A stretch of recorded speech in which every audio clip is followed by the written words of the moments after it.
Hi, I'm Kirk Framke. I'm the race director for the Slavens Invitational meet, and I'm really excited for this year to get started, and welcome. I hope you guys have a great year, and I hope you have a great race. So with that, I'm going to turn off my camera because nobody really wants to look at me that much. All right, so here we go. A couple notes for coaches. Please pass this on to parents as well. I'm going to take you through the day for the meet, and then hopefully answer any questions you may have.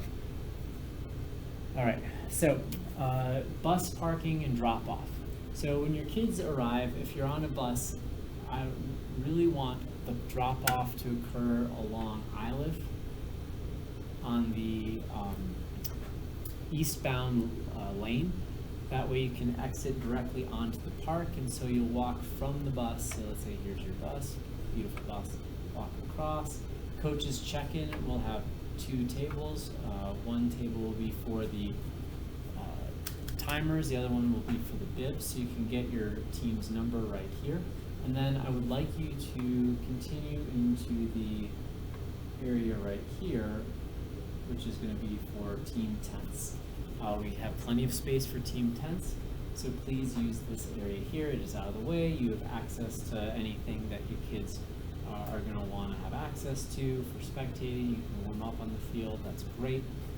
The one thing I do want to discourage is we really don't want team tents in this area. The reason behind not wanting team tents here is because if your team tent is there and you want to go anywhere, you always have to cross the course, and that can cause issues during the race. We will be placing some snow fencing along this part of the course here, along this part of the course here, so that it's difficult to cross the course. Just know that, and please don't have your runners parked there. So then, once you're on site, a couple things. The golf course has been really good about allowing us to use the park and not preventing the permit from getting, not preventing the permit from being pulled. They do that because we've done a good job, or you've done a good job of keeping your runners off the golf course. So please let kids know the golf course is strictly off limits. If anyone is seen on the golf course, it will result in disqualification. So no runners on the golf course whatsoever. If your kids are coming in cars, please have them be dropped off anywhere around the park, not along the bus parking, because that would gum up the buses. And instruct kids to meet you in this team tent area. We'll also have t-shirts and stuff like this right here, so kids can start checking that out, or they can start getting their bibs on and whatnot. But that's where they should meet you. All right, so now for the course. Oh, one other thing, bathrooms. We will be having 10 bathrooms right here. Harvard Gulch has 2 porta potties here as well. So we'll have up to 12 at no less than 10 porta potties. The rec center is strictly off limits for going to the bathroom. Now, if you have a older spectator, obviously they can use the bathrooms in the rec center, but runners, that's a no. And able-bodied parents, tell them that they've got to use the porta potties. They will not have been there very long, so they shouldn't be too bad yet. The other thing that I want to bring up before I take you through the course is in the event of lightning. If there is lightning within about 10 miles of the park, we will have to postpone for a time. If that were to happen, you need to have a plan for where your runner should go in the event of lightning. The rec center can hold a couple hundred people. It cannot hold 1,500, which is what we're expecting tomorrow, or Friday. So obviously if there's some stragglers, we can use the rec center, and that is available. But we really need you to get your runners organized, get them on buses, get them in cars, get them out of harm's way as fast as possible. So we're asking that you have that emergency action plan ready for your team in the event of lightning. Also, in terms of emergency action, we will have our medical tent right over here in this area. We have several docs, including ER docs and whatnot. And also, as luck would have it, there's a hospital right here. So if you happen to see spectators who are overheating, kids that are injured or whatever, please get them or have someone take them to the medical area, and we'll see what we can do. If there is an emergency on this part of the course, we probably will not take them to the medical tent. We'll probably take them directly to the hospital. It's Porter Hospital right across the street, literally, from the course. All right, enough of the emergency stuff, and now the fun part. So there are no changes for this year's course. We will have a starting area here. We'll have just under 60 teams, which is a couple teams less than last year. I would expect to have about enough room to have 2 people side by side, maybe turned a little bit to the side. So I would not expect more frontage than 2 people per team. I know it's tight for middle school, but think about it this way. The high school largest race, Liberty Bell, which happens to be this Saturday, it is single file. Each team has about 1 foot, and they have 15 teams with 7 runners apiece running single file off of a speed bump. This is a whole lot better than that. So the course will start along this yellow line, orange line. We have a pavement crossing. We'll get over onto the grass. We'll loop up through this group of trees around the CSU Extension building, and then we'll start heading down across the pavement here, crossing, and then we will follow the fence line along here. There's a little bridge, asphalt bridge that they will pass, get back onto the grass, loop around, and then this is the first water feature. This is going to be a sort of muddy cattail crossing. The first race probably won't be so bad.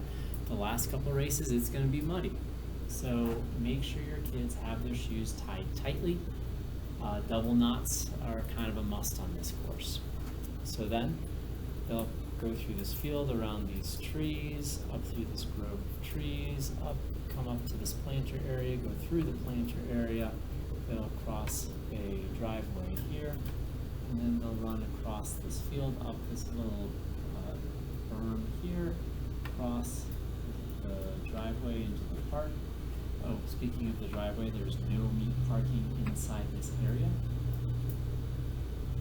And come up and around, staying on the grass. They loop back behind the starting area, and this is why we're going to have our snow fencing here to prevent people from coming across. They'll come down the hill, and then this is our first water crossing. So the 2 best spectator areas are going to be in this area here, and right sort of in this stretch here as well. Obviously the start is pretty well packed as well.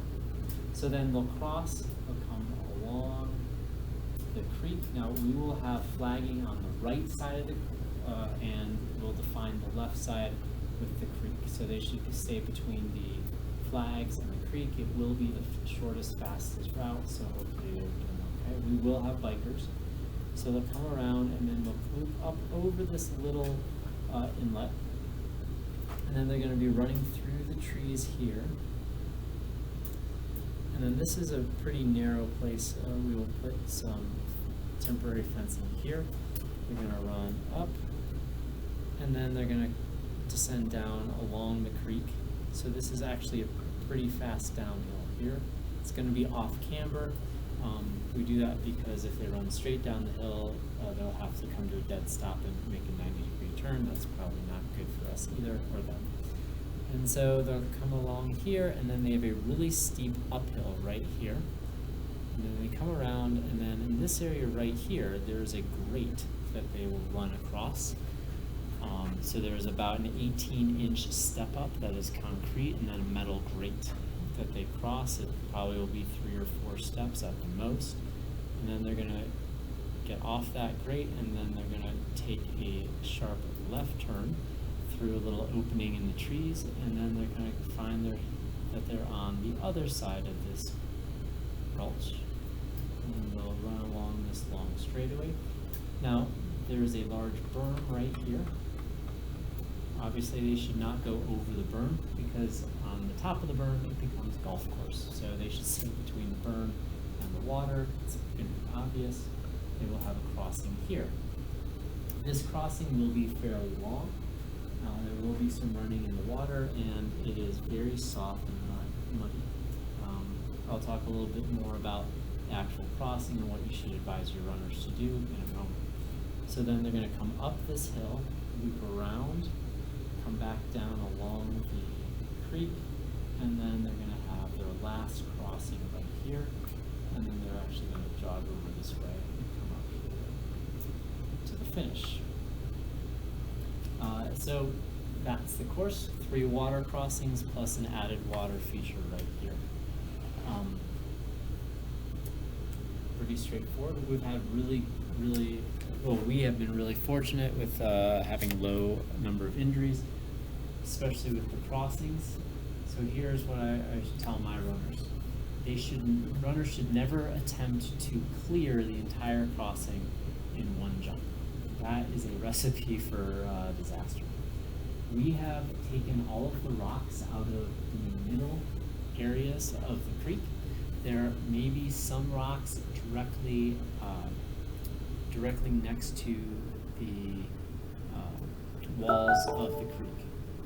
So what that means is they shouldn't come to a stop and then slip in. They really need to jump, land in the middle. That is safe. Take one step and then grab onto the grass and pull themselves out.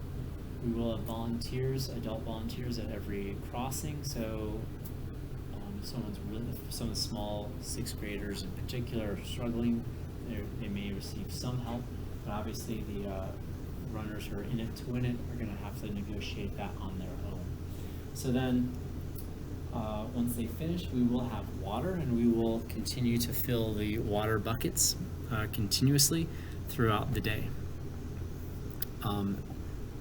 The first race will be starting at 4, and then hopefully 5 minutes after that we'll have the second race. We'll have a break. It goes 6th grade boys followed by the 6th grade girls. Then we'll have a break, and about 20-25 minutes later the 7th and 8th grade varsity, or just the varsity girls, will go, followed by the varsity boys 5 minutes behind. After the varsity boys, varsity girls, then it's open boys. And then after the open boys, there will be a break, followed by the varsity boys, and then open girls. The last race, if everything goes to plan, will be starting around 5 o'clock. Now, I would love to tell you that we've been on time, but I can probably count the number of times we've gotten all the races off on time on one hand. So I will have a final schedule available for you at a coaches meeting. The coaches meeting will be taking place at 3:30 by this baseball field right here. It's actually right here. We'll have the final meeting, final information for you to give out to your runners. If you could, we will have our band playing the national anthem at 3:45. So if you could have spectators ready at around 3:40, your kids to watch and be respectful for the national anthem. The national anthem will be performed in this area right here. All right. Last thing, please, and I'd definitely let folks know. The Denver SWAT team is headquartered right here, and we've had some issues in the past with parents trying to make this turn and yelling and being difficult with our volunteers, especially when there are runners coming through. So, if there's anyone that you're concerned about being unruly, whether it's an assistant coach or a parent, please let them know that the SWAT team is on site, which is also part of the reason why well, Harvard Gulch is my favorite park. It's a beautiful park. So with that in mind, I don't think I have anything else to tell you. I can't wait to see you. Oh yes, last thing, payment. So I never got into teaching to deal with money. That's the last thing in the world I really want to do. So, God. Of course, I had this all set up before I made the video, and then there we go. Then a kid asked for help. All right, so these are the schools that we are currently missing checks or payments for. So if you are one of these schools, please contact me directly, or please have payment for the meet when you check in and get your bibs. If we do not have payment from you, we're not going to release the bibs.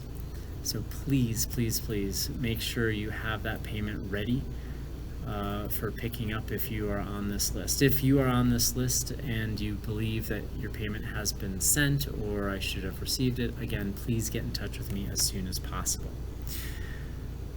All right, so I don't have anything else. So I hope you guys have a great last couple days, and I can't wait to see you for the meet on Friday. Bye.